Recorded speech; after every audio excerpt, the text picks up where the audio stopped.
बिस्मिल्लाहिर्रहमानिर्रहीम। अस्सलाम वालेकुम स्टूडेंट्स। आज जो हम टॉपिक कवर करेंगे वो है यूनिट नंबर 10 एयर पोल्यूशन। ठीक है, एयर पोल्यूशन के अंदर जो हमारा चैप्टर है, बेसिक जो हमारे लर्निंग ऑब्जेक्टिव हैं वो कौन कौन से हैं। ठीक है, पहले तो हमें ये पता होना चाहिए ताकि ड्यूरिंग लेक्चर हमें ये चीज़ें माइंड में हो कि हमने कौन सी चीज़ें लर्न करनी है। ठीक है, फर्स्ट ऑफ ऑल हमें पता होना है, जो हमें by the end of the lecture या हमें पता होना चाहिए वो ये है कि what are the main types and sources of air pollution. कि एयर पोल्यूशन की बेसिक कौन सी ऐसी वजूहात हैं जिनकी वजह से आपकी एयर पोल्यूशन स्प्रेड होती है। देन सेकंड थिंग जो हमें बाय द एंड याद होनी चाहिए या मालूम होनी चाहिए वो है what are the several hazardous air pollutant and their effect. ठीक है, थर्ड हमें चीज मालूम होगी कि एयर पोल्यूटेंट जो है क्या वो हमारी क्लाइमेट को अफेक्ट कर रहे हैं या नहीं कर रहे, और if they are affecting our climate then in what way they are affecting the climate.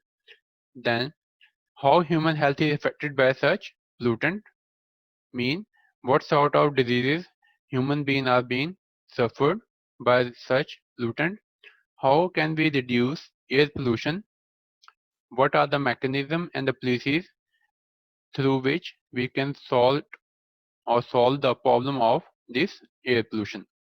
And finally, does the world air quality is getting better or not. ठीक है, these are the basic objectives that we will learn in this chapter of air pollution. Then the basic outline are air pollution and health, types of the pollutant. हम types को discuss करेंगे कि वो कौन कौन से different pollutant हैं ये air pollution का बायस बनते हैं.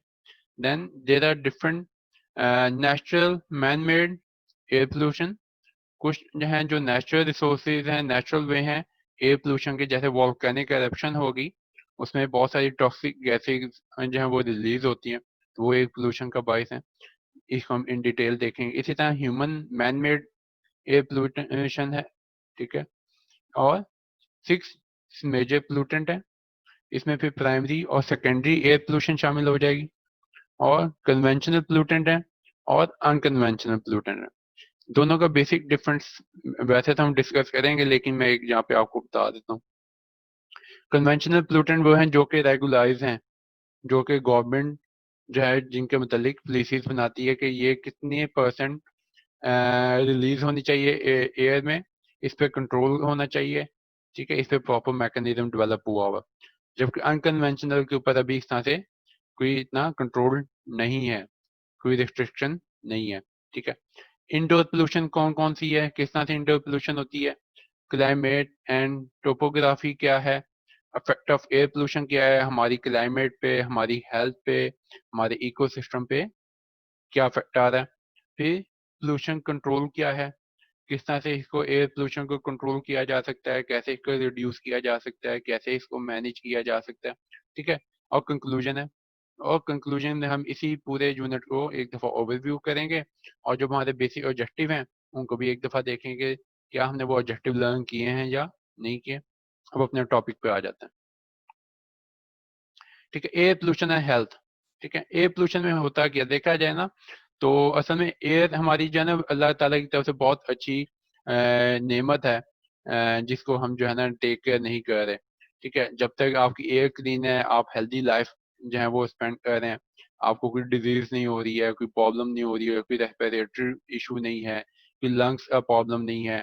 ठीक है, और कोई आपको स्किन का इशू नहीं है, हर चीज़ आपकी ओके है, हर चीज़ अच्छे से वर्कआउट कर रही है. ठीक है, with the passage of time जैसे जैसे आपकी पोल्यूशन इंक्रीज होती जाती है, आपको फिर इस चीज का एहसास हो जाता है कि that this air pollution is causing trouble. ठीक है, अब एयर पोल्यूशन की वजह से भी फिर कौन कौन से मसले आ जाते हैं. फॉर एग्जाम्पल आपके रेस्पिरेटरी डिजीजेज आ जाती हैं, आपको सांस लेने में मसला होता है. फॉर मोस्ट कॉमन प्रॉब्लम आपकी अस्थमा की है. ठीक है, आपको अस्थमा हो जाता है. ठीक है, इसी तरह आपके लंग्स डैमेज हो जाते हैं. एयर पोल्यूशन जब आप डर्ट एयर या पोल्यूटेंट वाली एयर ब्रीदिंग करेंगे तो अब इसी बात है आपका क्या होगा, आपके जो लंग्स हैं वो अफेक्ट होंगे, नेगेटिवली अफेक्ट होगा उनके ऊपर.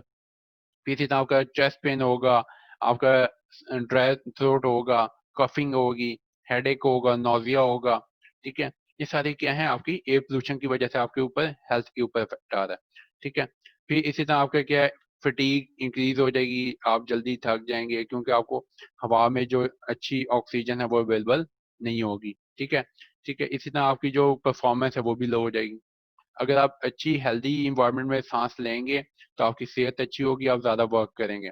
और अगर आप डर्टी एयर में या पोल्यूशन वाले एरिया में वर्कआउट करें तो डेफिनेटली आपकी जो हेल्थ है वो नेगेटिवली अफेक्ट होगी, और आपकी जो परफॉर्मेंस है वो भी डिक्लाइन हो जाएगी, आप उतने अच्छे तरीके से परफॉर्म नहीं कर सकेंगे, ठीक हो गया। Then natural and man made air pollution है, ठीक है। इसमें जो नेचुरल वे हैं पोल्यूशन के वो कौन कौन से हैं, पहले हम उसको देख लेते हैं। मैंने बात की थी वॉल्केनो की, ठीक है। वॉल्केनो आतिशफशां का जो फटना है, या वॉल्केनो एरप्शन जो है, उसके दौरान बहुत सारी जो है टॉक्सिक गैसेस और ऐश जो है आपकी हवा में रिलीज होती है, जो कि बहुत नेचुरल सोर्स है एयर पोल्यूशन का, ठीक है।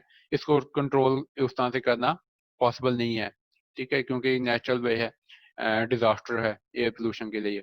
इसी तरह डस्ट स्टॉर्म है, मोस्ट कॉमनली जैसे हॉटर आपके मैदानी इलाके हैं वहाँ पे क्या है, आंधियाँ आती हैं, आंधी, डस्ट स्टॉर्म, मिट्टी, ये जो है आपके लंग्स को अफेक्ट करती है, क्योंकि जब इस मौसम में आप सांस लेते हैं तो डस्ट पार्टिकल अब जो है आपकी लंग्स में चले जाते हैं, और वो आपके लंग्स को अफेक्ट करेंगे, और डेफिनेटली आपको जो है ना रेस्पिरेटरी डिजीज हो जाएगी कोई ना कोई, ठीक है। देन है bacterial metabolism is responsible for the 2/3 of the methane in the air. अब असल में जो डिकम्पोजिशन का जो प्रोसेस है जिसमें गलने और सड़ने का अमल है, उसके नतीजे में क्या होता है, मीथेन गैस जो है वो रिलीज होती है। अब ये देखते हैं कि भाई ये मीथेन गैस रिलीज कैसे होती है, और ये डिकम्पोजिशन का प्रोसेस किस किस चीज के अंदर होता है। ये जो हम गार्बेज, कूड़ा घर से बाहर फेंकते हैं या डस्टबिन फेंकते हैं, या ये जो आपकी जो एजेंट हैं, जो आपके नुमाइंदे हैं, जो आपके घर से कूड़ा कलेक्ट करके ले जाते हैं और जाके उसको किसी एक साइड पर डंप कर देते हैं, वो जो आपका गार्बेज है, वो जो जिसको आप डंप कर देते हैं, उसके अंदर डिकम्पोजिशन होती है, ठीक है। आप अगर घर में नोट करें, अगर कोई आपका ऐसा कोई गार्बेज है जो घर में पड़ा हुआ है और उसको कुछ दिन हो गए हैं पड़े हुए, तो उसमें से स्मेल आना शुरू हो जाती है, इट मीन कि उसके अंदर डिकम्पोजिशन का प्रोसेस स्टार्ट हो गया। तो डिकम्पोजिशन का प्रोसेस स्टार्ट होगा तो आपकी मीथेन गैस जो वो रिलीज होगी, जो कि एक एयर पोल्यूटेंट है, ठीक है। इस तरह आपके एनिमल्स मरे हुए होते हैं, प्लांट्स कहीं पे डेड पड़े हुए हैं, तो वो क्या होता है with the passage of time वो डिकम्पोज हो जाते हैं, गल सड़ जाते हैं। तो वो उनके गलने और सड़ने की वजह से जो गैस रिलीज होती है उसको हम कहते हैं मीथेन, ठीक है। और ये बैक्टीरिया जो है ये हेल्प आउट करते हैं उनको डिकम्पोज होने में। इसी तरह सी स्प्रे है, समुंदर के अंदर से आपके जो है सल्फर के जो है बुखारात जो है जब ऐसे स्ट्राइक करता है सी वाटर, तो उसमें से आपके वो आपने देखा होगा बाज एरिया में ऐसे ब्रीक ब्रीक से जो है बबल से और आपकी जो है वो स्प्रे सा हवा में उछलता है, तो उसके अंदर जी आपके ब्रिक्स जो है बहुत ही माइनर, बहुत ही क्या कह सकते हैं, बहुत ही बारीक के जो पार्टिकल्स हैं वो सल्फर होता है उनके अंदर, ठीक है। जब वो हवा में शामिल हो जाते हैं तो वो डेफिनेटली एयर पोल्यूशन का काम करते हैं, ठीक है। फिर इसी तरह आपकी वेजिटेशन है, वोलेटाइल ऑर्गेनिक कंपाउंड्स हैं, और फॉरेस्ट फायर है। फॉरेस्ट फायर के मैंने बेसिक एग्जांपल मैं आपको दे दूं, अक्सर आपके जो फॉरेस्ट हैं आपने सुना होगा ऑस्ट्रेलिया के फॉरेस्ट में आग लगी, Australian forest burn due to excessive heat. तो जब ये फॉरेस्ट बर्न होता है तो आपके प्लांट्स, आपकी हर्ब्स, आपके ट्रीज ये सारे बर्न होते हैं। तो बर्निंग प्रोसेस का बेसिक जो आउटपुट होता है उसमें कि आपकी कार्बन डाइऑक्साइड और आपकी जो है टॉक्सिक गैसेज हवा में रिलीज होती है। तो फॉरेस्ट फायर भी एक आपका नेचुरल वे है, क्योंकि ड्यू टू एक्सेसिव हीट तो आपकी क्या होता है, आपके ट्रीज और फॉरेस्ट जो है वो बर्न हो जाते हैं, ठीक है। देन है जी कन्वेंशनल और क्राइटेरिया पोल्यूटेंट। कन्वेंशनल पोल्यूटेंट्स वो हैं, इनको आसानी आपके समझने के लिए मैं बता दूं, these are the pollutant who has a specific criteria of emission in the environment, ठीक है। These are the for example sulphur dioxide, nitrogen oxide, carbon monoxide, ozone, lead and particulate matters. These are the six things which are being regulated by the authorities, by the government, by the agencies कि इनकी emission हवा में कम से कम होनी चाहिए, इनको manage करना चाहिए। That is why they are called conventional or criteria pollutant because there is a certain criteria for all these three gases and particles। ठीक है, government has set standard for the emission of these gases in the air। तो government जो इन gases के standard को manage करती है, regularise करती है। आपकी जो फैक्ट्रीज हैं, इंडस्ट्रीज हैं, अगर वो इस तरह की कोई टॉक्सिक गैसेज रिलीज कर रही हैं तो कंपनी उनको स्टैंडर्ड या इंस्ट्रक्शन देती है ताकि वो अपनी emission ऑफ दीज गैसेज को कंट्रोल करें। ठीक है, अगर मैं एक कॉमन एग्जांपल दूं, इनिशियली अगर आप देखें पाक फर्टिलाइजर मुल्तान पाकिस्तान, जहाँ पे क्या था, फर्टिलाइजर प्रिपेयर होती थी, तो यहाँ पे नाइट्रोजन ऑक्साइड गैस रिलीज होती थी बहुत ज्यादा। ठीक है, तो येलो एयर क्लाउड होता था जो कि इस जो आपकी फैक्ट्री है उसके आसपास एक येलो क्लाउड था, जिसको आप विद जो आई नोट कर सकते हैं कि इस एरिया के अंदर येलो येलो क्लाउड है, और उसके पेंजेंट से स्मेल होती थी, और जब आप उस एरिया में से गुजरते थे तो आपको ब्रीदिंग में इशू आता, आपको मुश्किल होती थी ब्रीथ करने में। ठीक है, with the passage of time government of Pakistan ने रेगुलाइज किया, पॉलिसीज डेवलप की हैं, तो अब जो वहाँ पे एयर है वो सारी क्लियर हो गई है, वहाँ पे अब नाइट्रोजन ऑक्साइड के इस तरह से आपको फ्यूम्स और बादल जो हैं वो नजर नहीं आते हैं। ठीक है, क्यों? Because they have improve their system, there mechanism और emission ऑफ दीज गैसेस। तो उन्होंने अब कुछ ऐसा सिस्टम डेवलप कर लिया कि जिसकी वजह से टॉक्सिक गैसेज हैं वो इस तरह से हवा में रिलीज नहीं होती हैं। ठीक है, फिर है जी सल्फर कंपाउंड, इनको हम इन डिटेल देख लेते हैं। सल्फर कंपाउंड में natural source of sulphur in the atmosphere include evaporation from seas से volcanic fume and organic compound. ठीक है, ये थ्री कैटेगरीज हैं जिसकी वजह से आपके सल्फर कंपाउंड आपकी एयर में रिलीज होते हैं।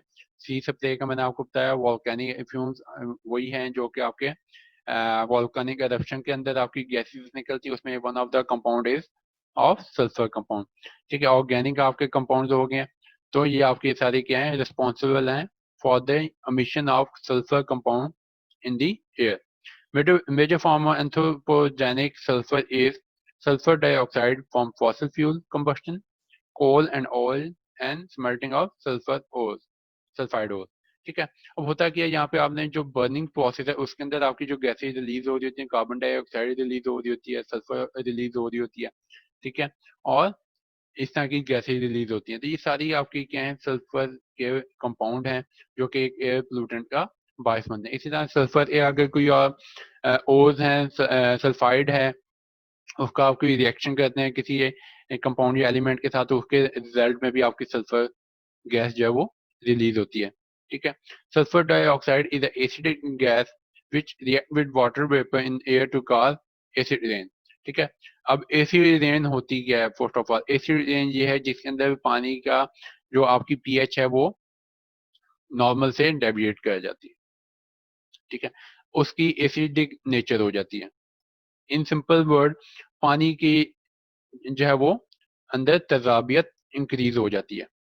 ठीक है, अब जब सल्फर डाइऑक्साइड है, जब ये आपका क्या करेगा, पानी के साथ रिएक्ट करेगा, तो आपका क्या बन जाएगा, हाइड्रोक्लोरिक एसिड। ठीक है, हाइड्रोक्लोरिक एसिड जो है उसको फादर ऑफ एसिड भी कहते हैं। ठीक है, अब ये जब हवा के अंदर सल्फर डाइऑक्साइड वाटर से रिएक्ट करेगा और हाइड्रोक्लोरिक एसिड बनेगा, और फिर जब बारिश होगी, रेनफॉल होगा, तो उसके अंदर वाटर जो है उसके अंदर आपका क्या होगा, एक तरह का डाइल्यूटेड एसिड होगा जो कि हवा बारिश के साथ साथ फॉल करे, उसकी वजह से डैमेज होगा क्या, आपके प्लांट्स भी डैमेज होंगे, आपके फॉरेस्ट भी डैमेज होंगे, आपके अगर ह्यूमन बींग्स हैं जो एनिमल्स हैं उनकी स्किन भी अफेक्ट होगी, बर्न होगी। तो इसकी वजह से काफी नेगेटिव इम्पैक्ट आता है आपके क्लाइमेट पे और आपकी इकोसिस्टम पे। नाइट्रोजन कंपाउंड है, nitrogen oxide are reactive gases form when nitrogen is heated above 650 degree Celsius in the presence of oxygen. ठीक है, अगर 650 डिग्री सेल्सियस पे in the presence of oxygen इसको बर्न किया जाए तो ये क्या होगा, रिएक्टिव गैस बन जाती है। Nitric oxide if further oxidise to give nitrogen dioxide the reddish brown gas in smoke. ठीक है, तो एक स्मोक सी बन जाती है रेडिश वाइट गैस नाइट्रोजन की ऑक्सीडाइजेशन के प्रोसेस में। अब ऑक्सीडाइजेशन किया है, इसको हम ऑक्सीडाइज कर लेंगे, पॉजिटिव आयन अलहदा हो जाएगा, नेगेटिव आयन अलहदा हो जाएगा। This what is called oxidisation of nitrogen dioxide. और नाइट्रोजन और ऑक्सीजन को हम एक दूसरे से अलहदा कर दें, तो इसके रिजल्ट में क्या होगा, रेडिश ब्राउन गैस जो है वो रिलीज होगी, जिसको स्मोक कहते हैं। ठीक है, nitrogen oxide combine with water to make the nitric oxide found in acid rain. ठीक है, इसी तरह अगर नाइट्रोजन जैसे हमने पहले बताया कि सल्फर ऑक्साइड पानी से रिएक्ट होगा तो सल्फ्यूरिक एसिड बनेगा और एसिड रेन की एक वजह बन जाता है। इसी तरह अगर मैं आपको कहूँ कि जी अगर आपका नाइट्रोजन ऑक्साइड है वो अगर वाटर के साथ रिएक्ट करेगा तो नाइट्रिक एसिड बन जाएगा और वो भी एक एसिड रेन का बायस बनेगा। ठीक है, इस तरह nitrogen is causing fertilisation of inland water and coastal sea. आपकी जो नाइट्रिक ऑक्साइड है नाइट्रोजन के कंपाउंड है, ये बेसिक नेसेसिटी है फॉर फर्टिलाइजेशन। ठीक है, जो फार्मर्स हैं farmers are using the fertiliser to increase the production of their growth of their field और क्रॉप्स। ठीक है, तो ये एक बेसिक कंपाउंड है जो कि फर्टिलाइजेशन में यूज होता है। It is also encourages the growth of weed that crowd over native species। ठीक है, human are responsible for the 60% of the emission of nitrogen because of using fertilizer in the field। ठीक है, ये चीजें होगी। Then carbon dioxide. Carbon dioxide is the basic gas which is emitted or which is we exhale while we breathe out। ठीक है, इसी तरह जो आपके प्लांट हैं वो भी आपकी कार्बन डाइऑक्साइड को क्या कहते हैं नाइट में एक्सेल करते हैं इन द एनवायरनमेंट। इसी तरह आपकी जो बर्निंग प्रोसेस है उसमें आपकी कार्बन डाइऑक्साइड गैस जो वो रिलीज होती है। ठीक है, कलरलेस गैस है, ऑडरलेस गैस है, लेकिन इसका बहुत ज़्यादा नेगेटिव इम्पैक्ट है आपकी क्लाइमेट पे। ठीक है, अब देखते हैं predominant form of carbon in the air is carbon dioxide. The most common form is what, carbon dioxide. Increasing level due to use of fossil fuel cause of global warming. ठीक है, global warming का बायस बनती है क्या, increasing the um, we can say the increase in the proportion of carbon dioxide in the air. So carbon monoxide is a colorless, odorless, toxic gas produced by incomplete fuel combustion। जब आपकी fuel burning incomplete हो तो क्या होगा, आपकी ये carbon monoxide release होगी। इसका फार्मूला CO है और कार्बन डाइऑक्साइड का CO2 होता है। Largest proportion produce by the cause और truck inhibited respiration by the binding irreversibly to hemoglobin in the blood। ठीक है, तो ये आपको क्या है, ट्रक्स और कॉज ये जो है सबसे ज्यादा आपका इस तरह के कार्बन डाइऑक्साइड या कार्बन ऑक्साइड जो है कार्बन मोनोऑक्साइड को सिक्रीट करते हैं इन द एयर। ठीक है, और इसका जो है बड़ा होमोग्लोबिन के ऊपर जो ह्यूमन ब्लड सेल्स हैं उन पे काफी नेगेटिव इम्पैक्ट होता है अगर हम कार्बन मोनोऑक्साइड को इनहेल करते हैं। ठीक है, तो सेवरल केसेस जो हैं वो होते हैं जिसमें आप जो है कार्बन मोनोऑक्साइड को इनहेल कर लेते हैं और आप जो है आपकी डेथ हो जाती है।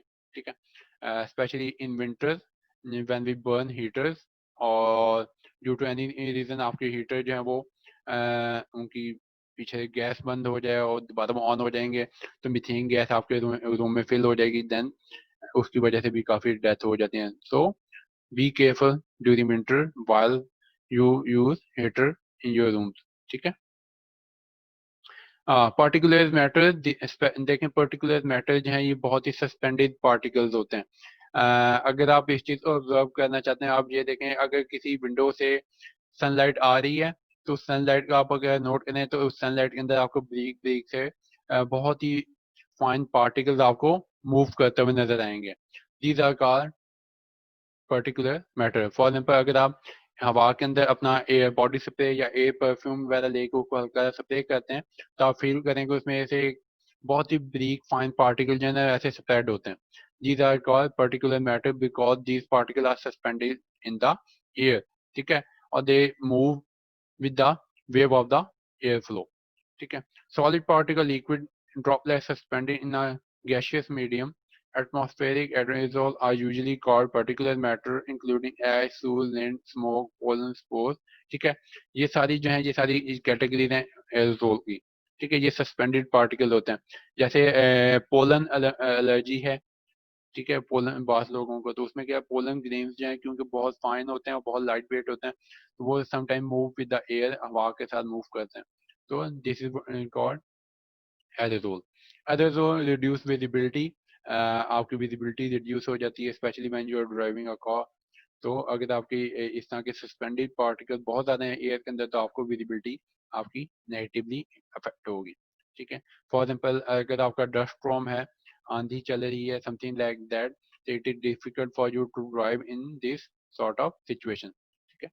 When smaller than 2.5 micrometer, they enter lungs and cause damage. Asbestos and cigarette smoke cause cancer.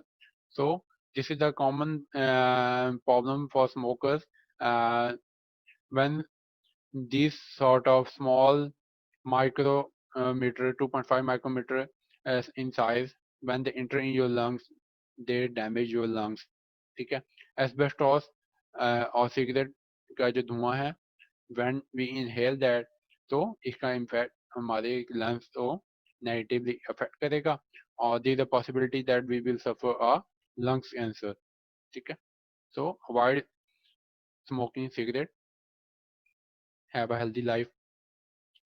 Then soil erosion cause dust and sandstorm that put particles late matter into air.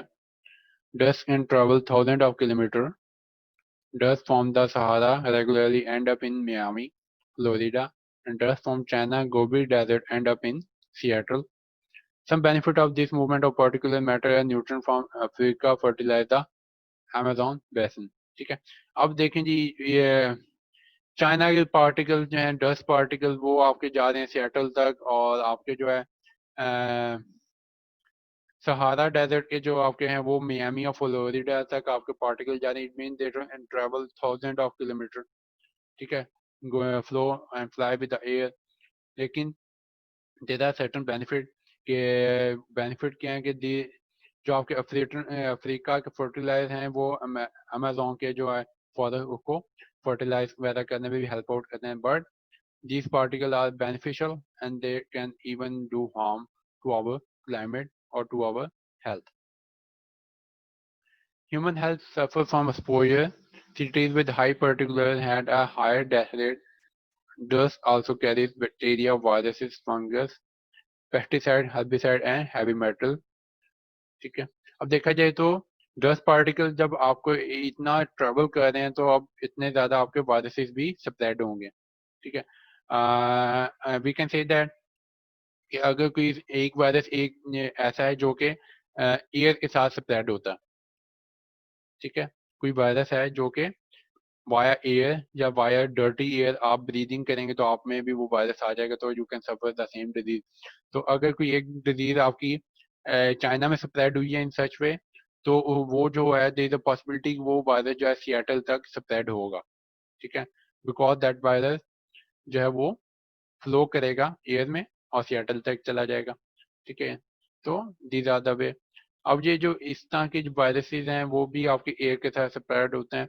Outbreak of foot and mouth disease in the Britain link to dust from North Africa, ठीक है। North Africa में एक virus breakout हुआ था जिसमें आपके foot को और आपका जो फेस है उसको आपको नेगेटिवली अफेक्ट होता है, उसको एलर्जी होती थी। तो अब देर है चांस है कि वो नॉर्थ अफ्रीका से ब्रिटेन और इधर उधर दूसरे इलाकों में स्प्रेड हुआ था, ठीक है। रिसेंट डिस्कवरी है किसकी, नैनो बैक्टीरियन डस्ट। नैनो और बहुत ही माइनर, बहुत ही फाइन बैक्टीरिया होते हैं, we can't see with the naked eye, only we can observe them through a electron microscope, ठीक है।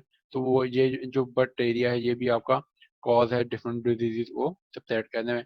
प्राइमरी सोर्स एलर्जीज हैं, अस्थमा भी आपका यही है कि जो आपके सस्पेंडेड पार्टिकल्स हैं, डस्ट पार्टिकल्स हैं, वायरसेस हैं, बैक्टीरिया हैं, ये जब आप एयर को ब्रीदिंग करेंगे तो क्या होगा, आपको एलर्जीज और अस्थमा का इशू हो सकता है, ठीक है।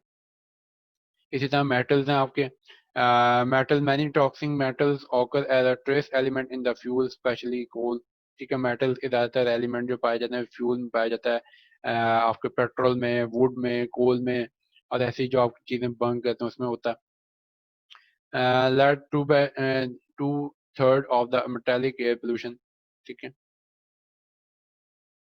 Lead is a neurotoxin when inhaled from the gas was one of the most successful pollution control in American history, ठीक है। अमेरिका वालों ने पाबंदी लगा दी कि जी आपने कोई ऐसा एलिमेंट या कोई यूज़ नहीं करना जिससे आपकी लेड की जो मिकदार है वो पोल्यूशन में इजाफा करे, ठीक है। Since ban children average blood level has drop and average IQ has risen.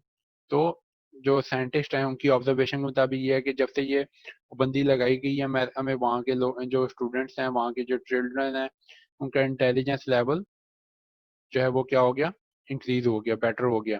तो इट मीन कि ये जो लेड है और ये जो गैसें है ये हमारे ऊपर नेगेटिवली इफेक्ट कर रही होती हैं। इसी तरह मर्करी है, डेंजरस न्यूरोटॉक्सिन है, मर्करी जहर है, पॉइजन है। थर्मामीटर में मर्करी यूज होता है, बीपी ऑपरेटर्स का जो आपकी है इक्विपमेंट है उसमें भी आपका मर्करी यूज होता है, ठीक है। इस इन 2007 all sample river in 12 western state were contaminated. जितने भी आपके वेस्टर्न रिवर्स थे वो सारे कंटेमिनेटेड थे किस चीज से, मर्करी से, ठीक है। 25 states have warning about local fish and pregnant women and children should limit consumption of tuna, swordfish, marine lobster, ठीक है। 300,000 to 600,000 children in US exposed in womb each year resulting in diminishing intelligence, ठीक है।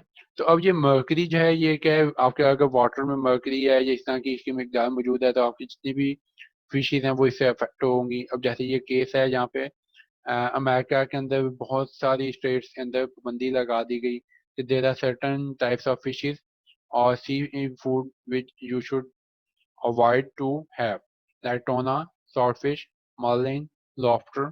तो पाबंदी थी कि आपने ये चीज़ें नहीं कंज्यूम करनी because they have a high proportion of mercury in their body, जिसकी वजह से आपकी जो है जो प्रेग्नेंट वुमेन है वो अफेक्ट होती थी, चिल्ड्रन जो है अनबॉर्न चाइल्ड हैं वो अफेक्ट होते थे। तो mercury has a such a dangerous effect on our human life. Other toxic metal में आपका निकल है, बर्लियम है, कैडमियम है, आर्सेनिक है। हैलोजन में आपका क्लोरीन, फ्लोरीन, ब्रोमीन है दी ज़्यादा। CFC क्लोरोफ्लोरोकार्बन रिलीज गैसेज, ठीक है। अब क्लोरोफ्लोरोकार्बन एक और आपका एयर पोल्यूटेंट का बायस बनती है। आपकी एक ओजोन लेयर है जो कि क्या काम करती है, हमें सूरज से, सन से आने वाली अल्ट्रावायलेट रेडिएशन से प्रोटेक्ट करती है। और दिस इज क्लोरोफ्लोरोकार्बन जो कि ओजोन के साथ रिएक्ट करती है और उसको डैमेज करती है, ठीक है। Ozone layer protect us against ultraviolet radiation. Chlorofluorocarbons banned in developed countries but still used elsewhere in propellant and refrigerator, ठीक है। तो अभी भी जो अंडर डेवलप्ड कंट्रीज हैं या डेवलपिंग कंट्रीज हैं वो अभी भी रेफ्रिजरेटर और प्रोपेलेंट के अंदर क्या कर रहे हैं, CFC क्लोरोफ्लोरोकार्बन को यूज करते हैं। इवन जो आपके बॉडी स्प्रे हैं और आपके एयर फ्रेशनर हैं, दे इनके अंदर भी क्या होता है, दे हैव क्लोरोफ्लोरोकार्बन, ठीक है। तो you have to purchase those air freshener जो कि इन्वायरमेंटली बेनिफिशियल हैं, जो कि क्लोरोफ्लोरोकार्बन के कंपाउंड अपने अंदर नहीं रखते, ठीक है। तो ये हो गया। देन आपके आ जाते हैं volatile organic compounds. Organic chemical generally oxide, carbon oxide and carbon dioxide. Plant are larger resources, ठीक है। जो प्लांट्स हैं जब वो कट डाउन हो जाते हैं, डिकम्पोज होते हैं तो वहाँ से क्या आपकी कार्बन डाइऑक्साइड और कार्बन मोनोऑक्साइड गैस रिलीज होती है। Photochemical oxidant, product of secondary atmospheric reaction driven by solar energy, ठीक है। जब आपकी सोलर एनर्जी के थ्रू कोई सेकेंडरी एटमॉस्फेरिक रिएक्शन होता है एटमॉस्फेयर में ड्यू टू सनलाइट, तो वो क्या आपके फोटोकेमिकल ऑक्सीडेंट है। फॉर एग्जाम्पल जो सनलाइट की हीट और लाइट को यूटिलाइज करते हुए जो आपके चेंजेस आएंगी इन्वायरमेंट में या जो इन्वायरमेंट में आपके रिएक्शन होंगे वो सारे क्या हैं, आपके फोटोकेमिकल ऑक्सीडेंट होंगे। Ozone form in stratosphere, it protect against ultraviolet radiation but in ambient air it contribute to smoke and damage lungs, ठीक है। स्ट्रेटोस्फेयर में जो हमारी ओजोन की लेयर है उस लेयर में तो ये हमें हेल्पफुल है क्योंकि उस लेयर में सूरज से आने वाली सनलाइट को ब्लॉक करती है और हमें अल्ट्रावायलेट रेडिएशन से प्रोटेक्ट करती है। लेकिन जब यही ओजोन लेयर जमीन पे आ जाएगी तो क्या होगा, थर्मोस्फीयर के अंदर ये हमारी इनिशियल जो लेयर है वहां पे जब ये ओजोन आएगी तो ये हमारी क्या है, हमारे लिए यूजफुल नहीं है, यहाँ पे ये आगे डेंजरस हो जाएगी, हमारे लंग्स को अफेक्ट करेगी। अक्सर आपने देखा होगा कि हम टाइम आता है जब आपको स्मोक, जिसको हम कहते हैं स्मोक नहीं वो जो है फॉग नहीं होती, वो स्मोक होती है, ठीक है। ये ब्राउनिश गैस होती है, सस्पेंडेड पार्टिकल्स होते हैं इसमें, जो कि आपके थ्रोट के लिए, नोज के लिए, आपके लंग्स के लिए काफी हार्मफुल होते हैं, ठीक है। तो ये चीजें होगी। और देन है एयर टॉक्सिन का टॉपिक है, इसको इंशाल्लाह हम अगले उसमें कवर करेंगे, अगले लेक्चर में, ठीक है।